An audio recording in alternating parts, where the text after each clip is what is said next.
नमस्कार। स्वागत है आपका परत दर परत व्यू चैनल में। मैं हूं आपके साथ इंद्र मोहन शर्मा। विश्लेषण में आज का मुद्दा है, क्या चुनावी भंवर से तंवर को निकाल पाएंगे गोपाल कांडा। सिरसा लोकसभा सीट एक ऐसी सीट बन चुकी है जिस पर बेशक 19 प्रत्याशी चुनाव मैदान में हों, लेकिन मुख्य मुकाबला जो है वह बीजेपी के प्रत्याशी डॉक्टर अशोक तंवर और कांग्रेस प्रत्याशी कुमारी शैलजा के बीच ही है। और मुकाबला बड़ा टफ है, जिसकी वजह से जैसे जैसे गर्मी बढ़ती जा रही है वैसे वैसे ये सिरसा सीट और ज़्यादा हॉट होती जा रही है। और हॉट होने का मतलब कि यह सीट किसी की भी किस्मत बदल सकती है। अब इस चुनावी अखाड़े में जहां बीजेपी और कांग्रेस के उम्मीदवार दोनों एक दूसरे को पराजित करने के लिए खूब पसीना बहा रहे हैं, वहीं इनेलो के प्रत्याशी संदीप लोट वाल्मीकि आज रोड शो किया और जेजेपी के प्रत्याशी रमेश खटक भी दाएं बाएं कहीं ना कहीं वोटों की अपील करते घूम रहे हैं। बसपा के प्रत्याशी लीलूराम आसाखेड़ा कहीं नज़र नहीं आ रहे हैं, जबकि अन्य निर्दलीय उम्मीदवार भी कहीं कोई नज़र नहीं आ रहा है। जाहिर है कि ये लगभग अपनी ज़मानत जब्त करवाने के लिए ही चुनाव मैदान में उतरे हैं। अब देखना यह है कि कौन अपनी ज़मानत बचा सकता है। चलिए बात करते हैं सिरसा सीट के दो उम्मीदवारों की, जो बड़े दो उम्मीदवार हैं, बीजेपी के अशोक तंवर और कांग्रेस की कुमारी शैलजा। बीते दिनों हरियाणा के पूर्व मुख्यमंत्री मनोहर लाल खट्टर, जिन्हें अभी भी सुपर सीएम के नाम से जाना जाता है,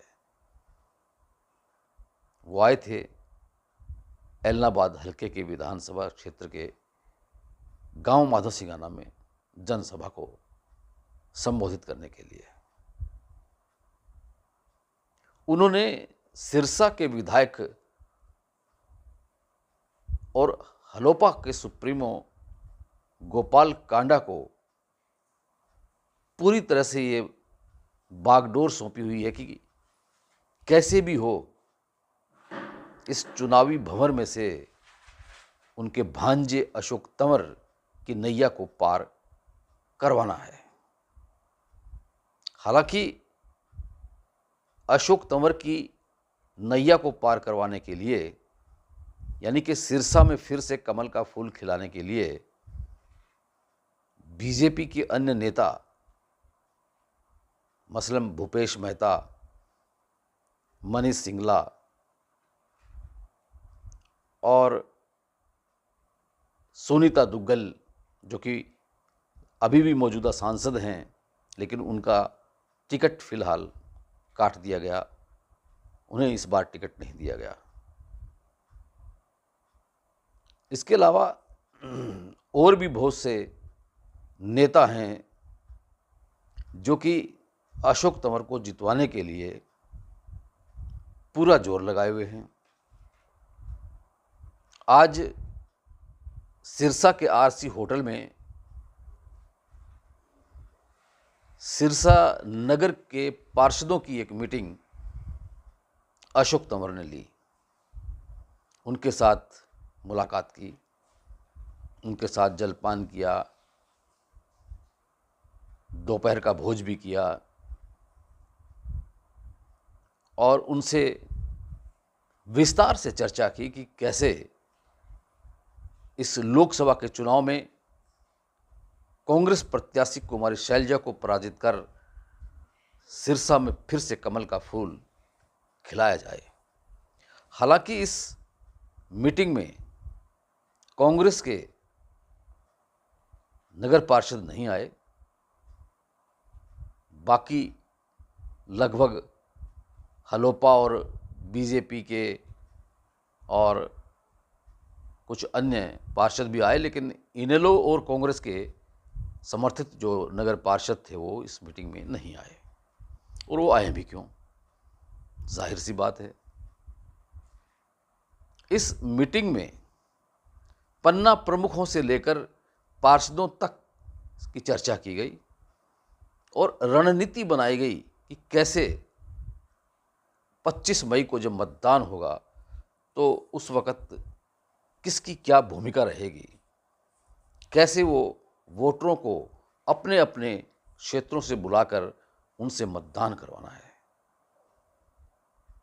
हालांकि इस सारी प्रक्रिया को सही तरीके से पार लगाने के लिए सिरसा के विधायक गोपाल कांडा को नेतृत्व की बागडोर सौंपी गई है। और गोपाल कांडा एक ऐसी शख्सियत हैं कि वो बेशक खुद मंत्री बने या नहीं बने, लेकिन वो किंग मेकर की भूमिका जरूर निभा देते हैं। गिरती हुई सरकार को बचाने में अहम भूमिका निभा देते हैं। सरकार बनाने और बिगाड़ने का भी एक उनका अजीबो गरीबो खेल है। वो कुछ भी ऐसा नया इतिहास रच सकते हैं, ऐसा गोपाल कांडा के बारे में कहा जाता है। लेकिन अब गोपाल कांडा क्या इस चुनावी भंवर से अशोक तंवर को पूरी तरह से बाहर निकाल पाएंगे सुरक्षित तरीके से और उनको जितवाकर कमल का फूल खिलाएंगे? एक बहुत बड़ी जिम्मेदारी गोपाल कांडा और बीजेपी के अन्य नेताओं और कार्यकर्ताओं पर पूर्व मुख्यमंत्री, जिन्हें सुपर सीएम कहा जाता है, मनोहर लाल खट्टर देकर गए हैं। अब देखना यह है कि क्या इस चुनावी दंगल में अशोक तंवर जीत दर्ज करवा सकेंगे या कुमारी शैलजा उनको पराजित करेगी। फिलहाल अशोक तंवर ने सिरसा लोकसभा क्षेत्र के सभी 9 हलकों में तकरीबन 2 बार दौरा कर चुके हैं। यह एक उनकी अच्छी पहल हुई है, लेकिन इसके बावजूद भी जो सरकार के विरोधी के खिलाफ, सरकार की नीतियों के खिलाफ जो विरोध झलक रहा है और जिन किसानों के नाम से उनका विरोध हो रहा है, उसको देखते हुए ऐसा लग रहा है कि अशोक तंवर को अभी और ज़्यादा कड़ी मशक्क़त करने की ज़रूरत है, उनके कार्यकर्ताओं को, उनके नेताओं को जीत दर्ज करवाने के लिए। सिरसा लोकसभा क्षेत्र के 9 हलकों में 3 ऐसे हलके हैं जहां अभी अशोक तंवर कुछ कमज़ोर अवस्था में हैं, जैसे कि रानिया, रतिया और नरवाना। रानिया से पिछली दफ़ा निर्दलीय उम्मीदवार के रूप में रणजीत सिंह चौटाला जीते थे, जो अब बीजेपी में शामिल हो गए थे और उनको बीजेपी ने हिसार लोकसभा सीट से प्रत्याशी भी बनाया हुआ है और वो वहाँ से चुनाव लड़ रहे हैं, अपनी किस्मत आजमा रहे हैं। वो भी जीत दर्ज करवाने के लिए खूब कशमकश कर रहे हैं। हालांकि वो तंवर का नामांकन भरवाने के लिए आए थे, उसके बाद भी आए थे रानिया हलके में, लेकिन उनके जो ज़्यादातर कार्यकर्ता और समर्थक हैं वो हिसार में डेरा डाले हुए हैं। तो रानिया हल्का जो है बीजेपी उम्मीदवार के लिए फिलहाल खोखला सा हुआ पड़ा है। बेशक रानिया विधानसभा क्षेत्र से गोपाल कांडा के छोटे भाई गोविंद कांडा 2 बार चुनाव लड़ चुके हैं, लेकिन दोनों बार वो पराजित भी हुए हैं वहाँ से। इतना ही नहीं, उन्होंने पिछला लोक विधानसभा का चुनाव 2019 का एलनाबाद विधानसभा क्षेत्र से बीजेपी के टिकट पे चुनाव लड़ा था, लेकिन वहाँ भी वो पराजित हो गए थे। तो इस तरह से रानिया हल्का जो है अशोक तंवर के लिए फिर से दोबारा कोशिश करने की ज़रूरत है वहाँ। इसी तरह से रतिया में भी, रतिया में 2014 में जब विधानसभा का चुनाव हुआ था तो उस वक़्त सुनीता दुग्गल वहाँ से उम्मीदवार बनाई गई थी बीजेपी की, लेकिन वहाँ से वो पराजित हो गई थी।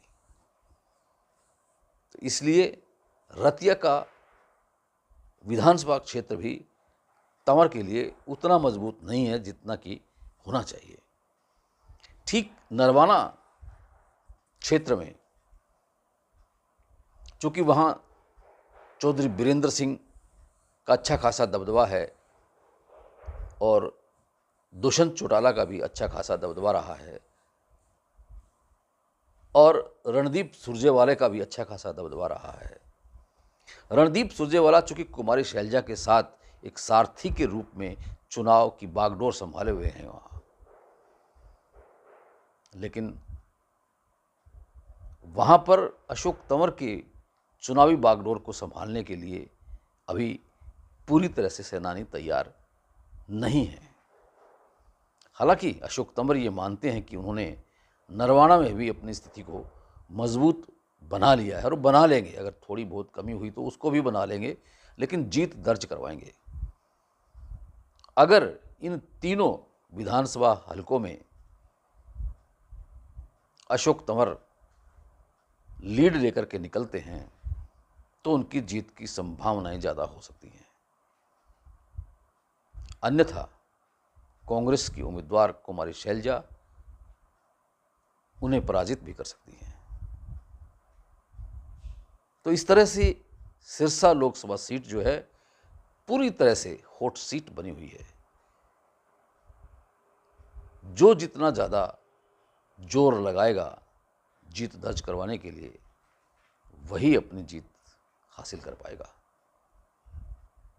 आखिरी फैसला तो मतदाताओं ने 25 मई को ही करना है, जब वो मतदान करेंगे, और 4 जून को जब परिणाम आएगा तब असलियत सामने आ जाएगी कि कौन कितने पानी में है। विशेष कार्यक्रम में आज इतना ही। कल फिर से किसी नए मुद्दे को लेकर आपसे रूबरू होंगे। तब तक के लिए इंद्रमोहन शर्मा को इजाज़त दीजिए, और अगर अभी तक आपने ये चैनल परत दर परत को सब्सक्राइब नहीं किया है तो कर लीजिए। बेल आइकन के बटन को ऑल करके क्लिक कर लीजिए, ताकि जब भी हम किसी मुद्दे पर कोई भी अगर शो करें तो उसका नोटिफिकेशन आपको यूट्यूब पर मिल जाए और आप उसे देख सकें, भली भांति सुन सकें। सुनने के बाद अगर आपके मन में कोई विचार उत्पन्न होता हो तो उसको कमेंट बॉक्स में कमेंट भी कर सकते हैं, और करना भी चाहिए। ये वीडियो अगर आपको पसंद आया हो तो इसे लाइक कीजिए, शेयर कीजिए अपने मित्रों को, अपने दोस्तों को। आपका बहुत बहुत धन्यवाद, बहुत बहुत शुक्रिया।